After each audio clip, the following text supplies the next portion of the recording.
Hello viewers, আজ আমি class 9 বাংলার দ্বিতীয় অধ্যায় ধীবর বৃত্তান্ত তোমাদের যে পড়াটা রয়েছে তার ইম্পর্টেন্ট প্রশ্ন উত্তরগুলো বলে দেবো। এগুলো কিন্তু ভালো করে করবে, তোমাদের প্রথম পরীক্ষা কিন্তু এটা আছে, তাই প্রশ্নগুলো কিন্তু এখন থেকে তৈরি করতে শুরু করে দাও।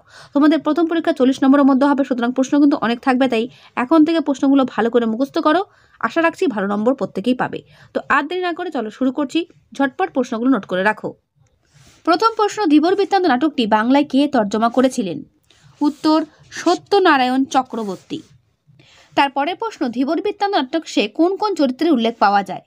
উত্তর, ধীবর বৃত্তান্ত নাট্যাংশ চরিত্রগুলো হলো জানক সূচক নামে দুই রক্ষী, নগরপাল, রাজ্যশালক, ধীবর। ঠিক আছে। এরপরে প্রশ্ন, ঋষি দুর্বাসা কেন অপমানিত বোধ করেছিলেন? উত্তর, আশ্রমে ঋষি দুর্বাসা এলে স্বামীর চিন্তায় অন্যমনস্ক শকুন্তলা তার উপস্থিতির টের পান না, এতে ঋষি দুর্বাসা অপমানিত বোধ করেছিলেন। তারপরে প্রশ্ন, ঋষি দুর্বাসা শকুন্তলাকে কি অভিশাপ দিয়েছিলেন? দুর্বাসা অভিশাপ দিয়েছিলেন যে যার চিন্তায় মগ্ন থাকার কারণে শকুন্তলা তাকে লক্ষ্য করেনি, তিনি শকুন্তলাকে ভুলে যাবেন। এরপরে প্রশ্ন, প্রিয়ঙ্বদার অনুরোধে ঋষি দুর্বাসা কি বলেছিলেন? উত্তর দেখো, ঋষি দুর্বাসা বলেছিলেন যে প্রিয়জন শকুন্তলাকে ভুলে গেলেও কোনো স্মৃতিচিহ্ন দেখালে এই অভিশাপ দূর হয়ে যাবে। তারপরে প্রশ্ন, সখীরা কোন জিনিসকে ভবিষ্যতে স্মারক চিহ্ন ভেবেছিলেন, অথবা শকুন্তলার কাছে কোন স্মারক চিহ্ন ছিল? দেখো, দুষ্যন্ত রাজধানীর উদ্দেশ্যে বিদায় নেওয়ার সময়ে শকুন্তলাকে যে আংটিটি দিয়েছিলেন তাকেই সখীরা ভবিষ্যতে স্মারক চিহ্ন ভেবেছিলেন, অর্থাৎ সেই আংটিটি। তারপরে প্রশ্ন, দুষ্যন্ত প্রদত্ত আংটিটি শকুন্তলা কিভাবে হারিয়ে ফেলেছিলেন? উত্তর, শচী তীর্থে স্নানের পরে অঞ্জলি দেওয়ার সময় হাত থেকে খুলে জলে পড়ে গিয়ে শকুন্তলার আংটিটি হারিয়ে যায়। এরপরে প্রশ্ন, আমি একজন জেলে, জেলেটির বাসস্থান কি ছিল? উত্তর, জেলেটি তার বাসস্থান শক্রাবতারে বলে জানিয়েছিলেন। ঠিক আছে, কোথায়? শক্রাবতারে, অর্থাৎ ধীবর যে কথাটা বলেছিল সেই উত্তরটা বলছি। তারপরে প্রশ্ন, এ অবশ্যই কুসাব খাওয়া জেলে হবে, শ্যালক এই সন্দেহ করেছিল কেন? উত্তর, ধীবরের গা থেকে কাঁচা মাংসের গন্ধ আসছিল বলে রাজা শ্যালক এরকম সন্দেহ করেছিল। তারপর আপনারা অনুগ্রহ করে শুনুন কোন কথা বক্তা শোনাতে চেয়েছে। দেখো, ধীবর বৃত্তান্ত নাট্যাংশে আলোচ্য উক্তিটির বক্তা ধীবর নগররক্ষীদের কাছে নিজের পরিচয় ও কিভাবে সে রাজার আংটিটি পেয়েছে সে কথা জানাতে বা শোনাতে চেয়েছে। তারপর, ধীবরের কথা মতো বেদজ্ঞ ব্রাহ্মণ কখন নির্দয় হয়ে থাকেন?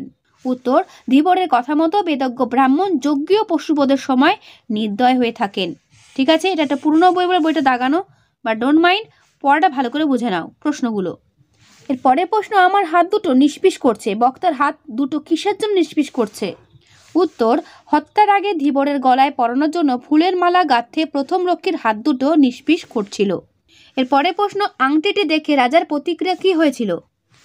আংটিটি দেখে কোনো প্রিয়জনের কথা মনে পড়ায় স্বভাবে গম্ভীর প্রকৃতির হলেও মুহূর্তের জন্য রাজা বিহ্বলভাবে তাকিয়েছিলেন।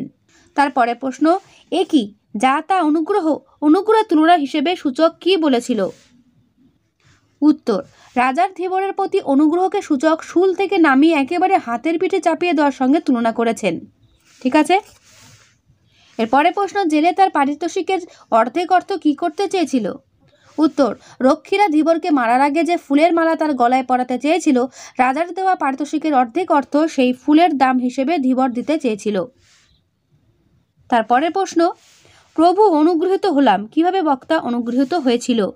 দেখো, মহারাজ আংটি ফিরে পেয়ে তার মূল্যের সমপরিমাণ অর্থ ধীবরকে দেওয়ায় সে অনুগৃহীত হয়েছিল। তারপরে প্রশ্ন, মহারাজ এ সংবাদ শুনে খুব খুশি হবেন, কোন সংবাদ শুনে মহারাজের খুশি হওয়ার কথা বলা হয়েছে? উত্তর, ধীবরের কাছ থেকে মহারাজের আংটি উদ্ধার করার কথা শুনে মহারাজা দুষ্যন্ত খুশি হবেন বলে রক্ষীরা এই মন্তব্য করেছে।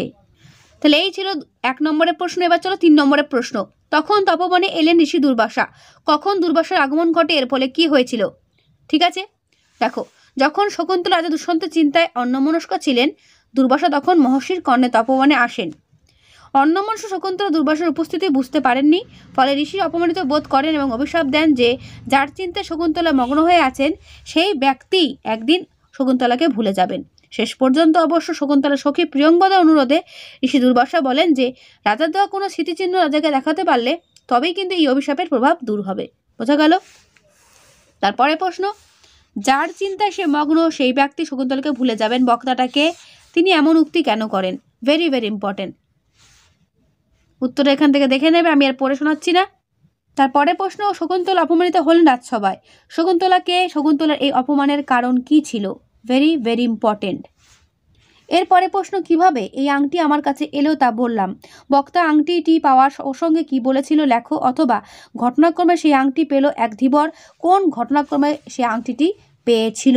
উত্তরটা দেখে নাও। এরপরে প্রশ্ন, তবে কি তোকে সদ্ব্রাহ্মণ বিবেচনা করে রাজা এটা দান করেছেন? বক্তাকে মন্তব্যটির কারণ ব্যাখ্যা করো। বাকি উত্তরটা দেখে নাও। এর বাকি উত্তরটা এই পর্যন্ত শেষ হলো। এরপরে প্রশ্ন, যে বৃত্তি নিয়ে মানুষ জন্মেছে সেই বৃত্তি নিন্দনীয় হলেও তা পরিত্যাগ করা উচিত নয়। কে কোন প্রসঙ্গে মন্তব্যটি করেছে? এখানে বক্তা চরিত্রের যে বৈশিষ্ট্য প্রকাশিত হয়েছে তা আলোচনা করো। উত্তরটা দেখে নাও। এর পুরো উত্তরটা এই পর্যন্ত শেষ হলো। আমি কিন্তু পুরো উত্তর তোমাদের কিন্তু দেখাচ্ছি, ঠিক আছে?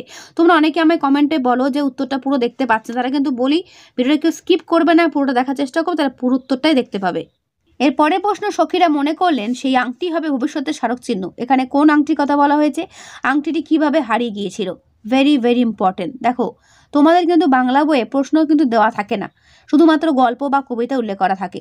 প্রশ্ন কিন্তু যেগুলো হতে পারে তোমাদের পরীক্ষায় আসার সম্ভাবনা বেশি রয়েছে, আমি কিন্তু সেই প্রশ্ন তোমাদের কিন্তু দিচ্ছি, তাই প্রত্যেকটা প্রশ্ন কিন্তু ভালো করে করবে। এর বাকি উত্তরটা দেখে নাও। এর বাকি উত্তরটা এই পর্যন্ত শেষ হলো। এটা তুমি 5 নম্বরের প্রশ্ন, ঠিক আছে? তারপর দেখা রয়েছে, মুহূর্তের জন্য রাজা বিহ্বল ভাবে চেয়ে রইলেন। কোন সময় রাজার এমন বিহ্বল অবস্থা হয়েছিল? এর উত্তরটা এখান থেকে শুরু হচ্ছে, এই পর্যন্ত শেষ হচ্ছে। এরপরে প্রশ্ন, কারা পরস্পরের বন্ধু হয়েছে, এমন বন্ধুত্বের কারণ কি? অথবা তুমি আমার একজন বিশিষ্ট প্রিয় বন্ধু হলে কোন ঘটনার মাধ্যমে বন্ধুত্ব স্থাপিত হয়েছে? Very very important. এই উত্তরটা দেখে নাও। এই উত্তরটা কিন্তু অনেকটা বড় আছে, আস্তে আস্তে সরাচ্ছি আমি পাতাটাকে, ভালো করে দেখে নিও, ঠিক আছে? এই পর্যন্ত উত্তরটা শেষ হলো। এই হলো তোমাদের ধীবরবেতন থেকে প্রশ্ন, এগুলো ভালো করে করো, এখান থেকেই কমন পাবে, এটুকু গ্যারান্টি। তাই আজকের ভিডিওটা কেমন লাগলো অবশ্যই জানিও, ভালো লাগলে লাইক ও বন্ধুকে শেয়ার করে যত পারো, ঠিক আছে? যত পারো বন্ধুদের কাছে শেয়ার করে দিও। আর যদি কোনো প্রশ্ন থাকে সেটা আমাকে কমেন্টে জানাবে, ঠিক আছে? তো আজকে এখানে দেখা হবে নেক্সট ভিডিওতে। ভালো থেকো সবাই, আর ভালো করে পড়ো সবাই।